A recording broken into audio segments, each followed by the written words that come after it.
Bom dia pessoal, bem-vindo à nossa primeira aula online. Quero dizer para você que nesse momento de aulas virtuais, a responsabilidade sobre o ensino recai muito mais sobre você, ok? Então, minha dica é, seja bastante disciplinado para você conseguir aproveitar esse momento.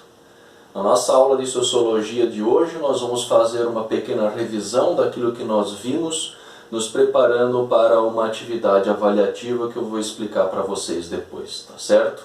Então, Sociologia começou com este cara, Auguste Comte. Ele era um filósofo, criador dessa corrente filosófica chamada positivismo, onde ele diz que o método científico traz a verdade sobre todas as coisas. Tudo deveria ser analisado sob a metodologia científica. Larga-se qualquer espécie de subjetividade ou metafísica e vai para a ciência. A ciência também tem que explicar a sociedade, por isso a sociedade passa a ser estudada segundo o método científico e aí que surge a sociologia, certo? Depois dele nós temos três personalidades que nós vamos de volta e meia tá falando sobre eles: Emile Durkheim, Max Weber e Karl Marx. São grandes sociólogos, é a tríade da sociologia. Tem até aqui o livro do Max Weber, esse cara aí do meio, Ética Protestante e o Espírito do Capitalismo, muito bom, vale a pena dar uma olhada, certo? Então a gente vai falar deles de vez em quando. Pois bem, ninguém vive isolado em si mesmo, como uma ilha. Eu e você vivemos em sociedade. Isso significa que eu e você vivemos junto com outras pessoas. Querendo ou não, a nossa vida afeta outras pessoas. Querendo ou não, a vida das outras pessoas afeta você. A gente não escolhe isso. A nossa vida é assim. Por isso que Aristóteles vai dizer que o homem é um ser social. Mas onde é que fica o indivíduo nessa história? Existe espaço para a minha própria individualidade no meio da coletividade? Sim. E é por isso que nós fazemos a diferenciação entre individualidade e individualismo.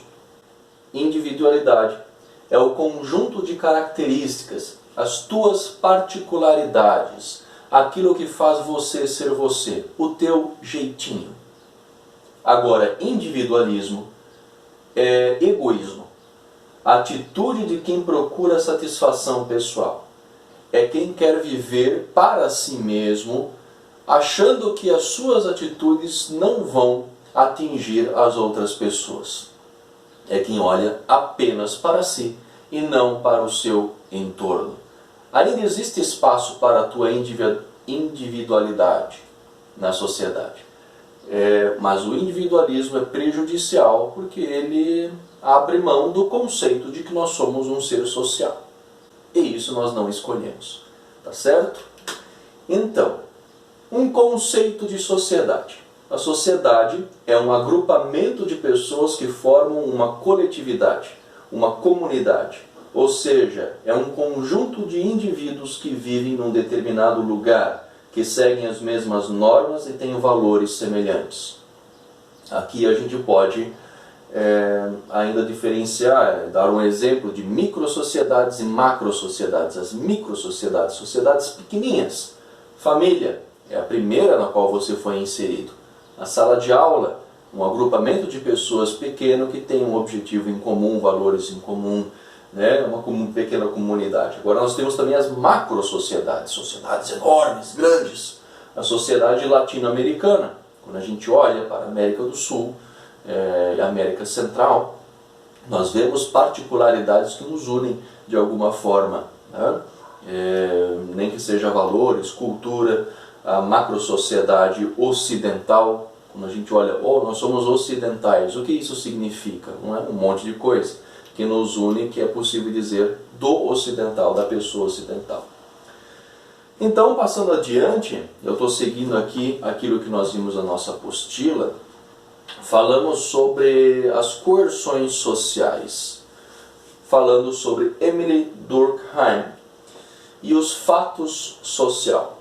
Emile Durkheim, ele propõe um método bastante sistemático e metodológico para estudar a sociedade. Para isso ele cria o conceito de fato social. Fato social, a maneira como a sociedade se comporta, né, de forma geral.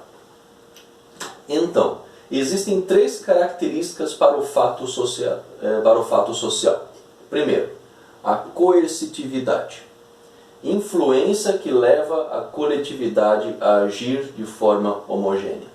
A sociedade exerce coerção sobre ela mesma, sobre os indivíduos, de forma que eles agem, que os indivíduos passam a agir de forma homogênea. Uma coerção, uma espécie de influência sobre você. Exterioridade, a segunda característica do fato social, a exterioridade.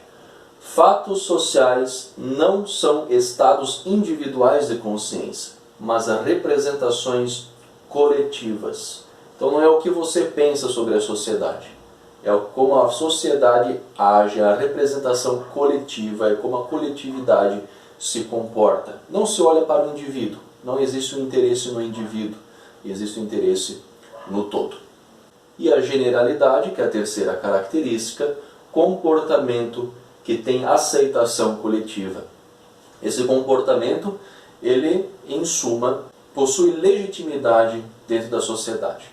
São valores que, de forma geral, a comunidade e a sociedade respeita e assina embaixo. Então, essas são as 3 características de um fato social: coercitividade, exterioridade, generalidade. Analisando a sociedade dessa forma, a partir desses princípios, a sociologia se torna bastante metodológica, bastante científica. Dentro dessa sociedade, levando em conta as coerções sociais, nós podemos viver de 2 formas bastante extremas. Aqui são 2 exemplos extremos de forma de vida. O primeiro é a alienação e o segundo é a transgressão. No campo da alienação, é quando os indivíduos aceitam completamente os valores sociais, ainda que eles desejem algo diferente, sem sequer refletir sobre o modo como a consciência coletiva contribuiu para delimitar as suas ações e o seu modo de pensar. É quando uma pessoa vive, apenas vive sem pensar em como a sociedade, de forma geral, influencia no seu próprio comportamento. Ela até pode querer algo diferente, mas ela não questiona, né, a sociedade, a forma como a sociedade se comporta. Ela vive e segue a boiada. Agora, no campo da transgressão, quando a gente não aceita este modo de vida, no campo da transgressão é quando as pessoas se recusam a aceitar completamente as coerções sociais, assumindo os riscos, desejando o que a sociedade não permite. Elas passam a romper com a ordem vigente. O que significa assumir os riscos de não aceitar as coerções sociais? Por exemplo, em Pomerode existe uma coerção social de que as pessoas se vestem de uma determinada forma. Nem todo mundo usa a mesma roupa, mas a forma de se vestir é basicamente bastante parecida. Se eu quisesse transgredir essa coerção social e quisesse usar o meu kilt, kilt é uma saia de escocês. Imagina eu andando pelas ruas de Pomerode com uma saia de escocês. As pessoas iam me olhar de forma esquisita. Elas iam me julgar com os seus olhares. Elas iriam me ridicularizar, ia sofrer ridicularizações públicas, né? Ia ser, de alguma forma, eu iria sofrer penalidades. Quando eu transgrido uma lei, por exemplo, então eu sou preso, pago uma multa, alguma coisa desse tipo acontece. Isso são as coerções sociais. É uma forma de controle e padronização da nossa convivência. Esse foi basicamente o conteúdo que nós vimos. Então, agora nós precisamos fazer uma atividade. Nós demoramos para fazer uma atividade e precisamos de nota. Então, nós vamos aproveitar esse momento agora em casa para fazer algo bem tranquilo, bem simples. Eu quero que você faça aí na sua casa a tarefa na página 7 da sua apostila. Questão 1, 2, 3, 4. Todas de múltipla escolha, certo? Moleza. E também a tarefa na página 14, 15 e 16. Questões 1, 2, 3, 4, 5 e 6. São algumas de múltipla escolha, outras dissertativas. Você pode fazer aí 10 questões no total, um ponto para cada, tranquilo. Digite apenas o número da questão com a resposta em seguida num documento de Word. Bem simples, tá? Não precisa caprichar muito não. Vai lá, coloca teu nome, coloca a sua turma, coloca o número da questão e a resposta que você acredita ser a correta, tá bom? Daí, esse arquivo você envia lá pelo Clipe Escola para mim. Eu recebo aqui, faço a correção, prazo de envio dia 9/4. Então depois de que você receber essa aula, você tem mais 3 dias para fazer essa atividade e enviar para mim. Minha dica, faz agora. Agorinha mesmo. Terminou de ver esse vídeo, começa a fazer, já faz isso, daí assim você mata de uma vez esse negócio. Vai dar tempo, tá? Não é difícil, é bem tranquilo. Beleza? E assim a gente garante uma nota e você tendo a apostila do teu lado, você pode relê-la, você pode aprender coisas, né, que talvez sempre passou despercebido. Essa beleza de fazer avaliações. A gente ainda aprende alguma coisa. Então, é isso pessoal. Boas atividades para vocês. Nos vemos na nossa próxima aula, tá bom? Um abraço.